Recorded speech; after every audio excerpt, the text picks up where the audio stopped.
Manut kata Ahok, Erick Thohir tegas hapus aturan gaji double di BUMN. Perlahan Ahok gembosi langkah pejabat korup maruk perongrong uang negara. Sekali lagi, siapapun yang korup di Pertamina, hati-hati dan nikmati. Kami akan lacak. Lalu PPRD, kan kita nyelamatin, saya ditaruh sini kan untuk menyelamatkan uang Pertamina. Saya digaji untuk menyelamatkan uang Pertamina. Bukan kapasitas seorang Ahok. Ahok adalah pendobrak. Dia orang bersih, punya integritas, berani, teliti, dan sangat detil dalam untuk pengolahan bisnis di Pertamina ini sangat cocok. Jadi tipe pendobrak ini sangat cocok. Mengusung dari KBUMN istilahnya akhlak, singkatannya. Kita moral etika tertinggi. Bagi saya yang saya sampaikan itu sepuh hukum Allah. Ini adalah akhlak moral etika yang paling tinggi bagi semua umat manusia dimanapun dia berada. Juga masa minta 500 miliar? Itu BUMN juga, itu sama aja udah dapat Pertamina nggak mau kerja lagi, tidur 10 tahun, jadi ular sanca, ular piton, dia bilang, ini lagi mau tawar lagi. Saya pikir nggak masuk akal kalau gitu kelola seperti ini. Jadi persoalannya kalau saya jadi dirut, ribut, kadrun-kadrun mau demo, mau bikin gaduh lagi republik ini gitu.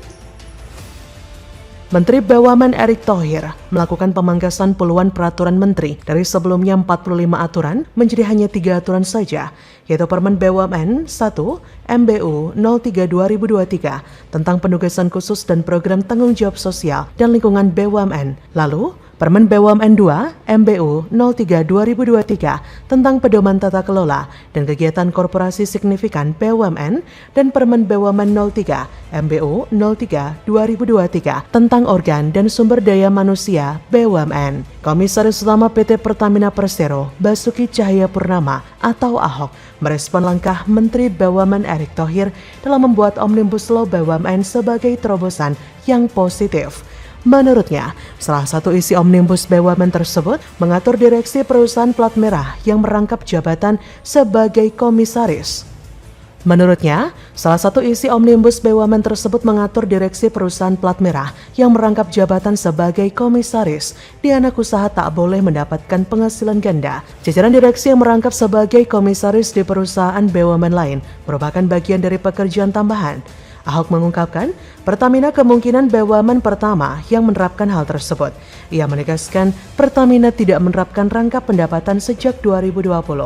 Dalam kesempatan yang sama, Deputi Bidang Sumber Daya Manusia, Teknologi dan Informasi Kementerian BUMN, Teddy Barata mengatakan, nantinya direksi yang rangkap jabatan sebagai komisaris di anak usaha hanya mendapatkan remunerasi dari BUMN. Meskipun demikian, kedepannya remunerasi ini disesuaikan dengan direksi sektor swasta pada sektor yang sama. Sama seperti yang dikatakan Ahok, keputusan apa yang diambil oleh Erick Thohir merupakan keputusan yang tepat. Karena dengan begitu, banyak pejabat yang bekerja akan mengedepankan kualitas, bukan gaji yang akan mereka dapat. Selain itu, hal ini juga sebagai upaya pencegahan korupsi dalam lingkup BUMN dan Pertamina. Selain itu, double gaji ini bisa berdampak buruk pada kepercayaan publik kepada BUMN. Publik akan cenderung melihat perusahaan-perusahaan plat merah sebagai tempat untuk mencari uang lebih. Praktik gaji double ini bisa berakibat pada pemborosan uang negara. Alasannya karena orang-orang yang merangkap jabatan seluruhnya digaji menggunakan uang APBN. Maka ia akan menyampaikan kepada pemerintah agar memperbaiki hal ini ke depannya. Saya tahu tak semua BUMN ini buruk, tergantung orang-orang di dalamnya. Kebetulan saja Mas Erick Thohir ini menempatkan Ahok di Pertamina sehingga menjadi moncar. Pertamina menjadi maju dan tidak main duit karena Ahok. Ahok ini orang yang kalau mau dikata nggak bisa disetir oleh siapapun kalau urusan transparansi. Selama ini Pertamina sudah menjadi sapi perah, bukan di era Pak Jokowi ya. Sapi perah bernama Pertamina ini direformasi habis-habisan justru di era Jokowi. Ahok menggebosi para penyamun yang bermain-main dengan anggaran di Pertamina. Maka daripada itu, mau tidak mau, Ahok harus membereskan kekacauan tersebut. Meskipun Kementerian BUMN masih membolehkan direksi rangkap jabatan menjadi komisaris di anak usaha BUMN, namun upah yang diterima hanya satu, yaitu sebagai direksi BUMN. Meski direksi diperkenankan menjabat komisaris di anak usaha BUMN, namun bukan sebagai komisaris utama atau komut. Selain itu, persyaratan untuk mendapat tantim pun dirubah. Semula syarat untuk mendapat Tantim adalah perusahaan BUMN harus mendapatkan opini WDP atau wajar dengan pengecualian dari BPK. Ke depan, naik kelas menjadi wajar tanpa pengecualian atau WTP. Maka dari itu sudah tepat jika Erick Thohir membuat keputusan yang seperti itu. Berdasarkan omongan Ahok, harus tegas dan tanpa pandang bulu demi keadilan dan kemajuan BUMN yang bersih dan jujur. Bagaimana menurut Anda?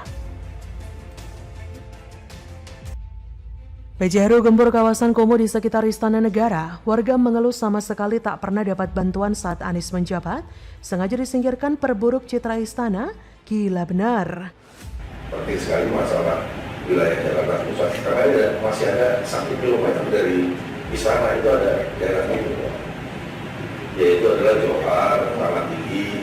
Memohon perhatian kita untuk ke sana untuk ya apa kayak yang didorong sama dia, rumah susun kayak atau apa kayak Pak. Saya juga minta Pak Gubernur, kita nggak usah beli tanaman di Pak Gubernur. Pasar rakyat kita tuh banyak, pasar jaya kita tuh banyak. Kenapa nggak itu bangun? Mau ya apa sih bantuan? Saya selama di Jakarta nggak pernah dapat bantuan, Mbak. Saya juga nggak pernah dapat bantuan, Kak.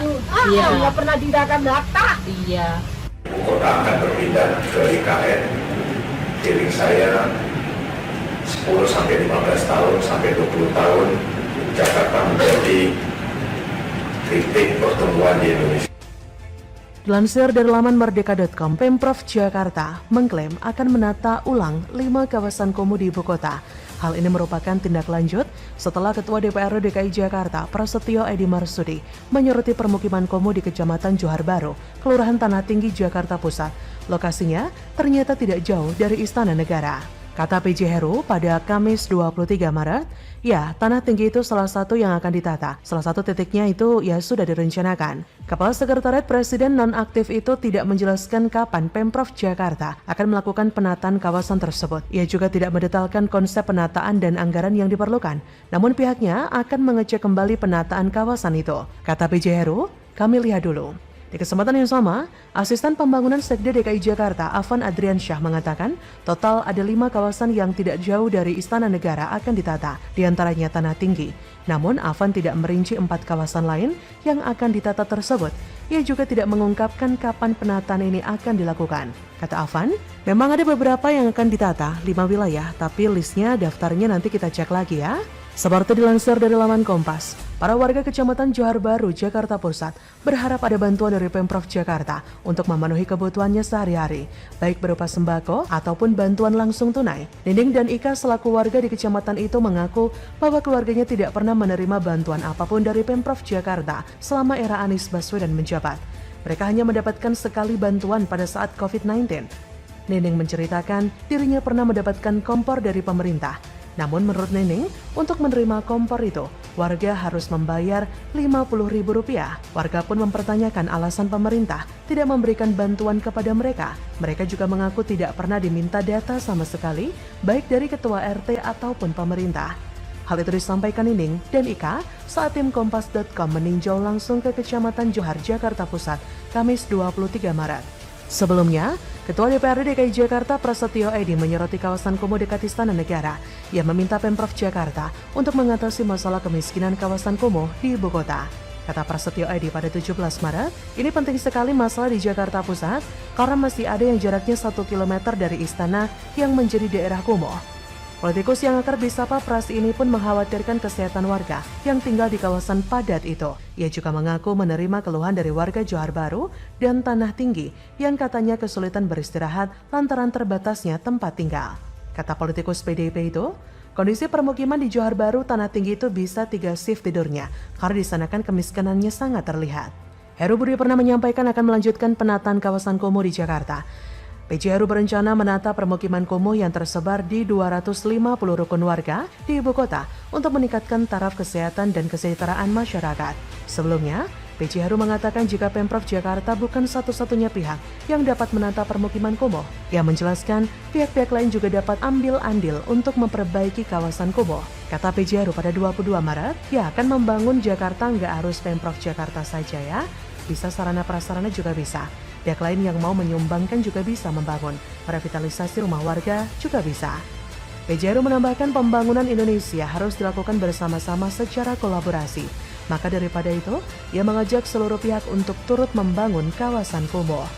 Kata PJ Heru, contoh ya, rumah kumuh ada saluran, Pemda yang bikin saluran, ada septik komunal, warga yang ngasih tempat, Pemda yang bangun. Ada saluran, ada sarana prasarana, jalan, rumah-rumah warga yang perlu dibangun, ada masuk CSR, simpel-simpel saja. Membangun Jakarta, happy-happy ya, sukses Jakarta untuk Indonesia, kata PJ Heru. Jadi, bagaimana menurut Anda?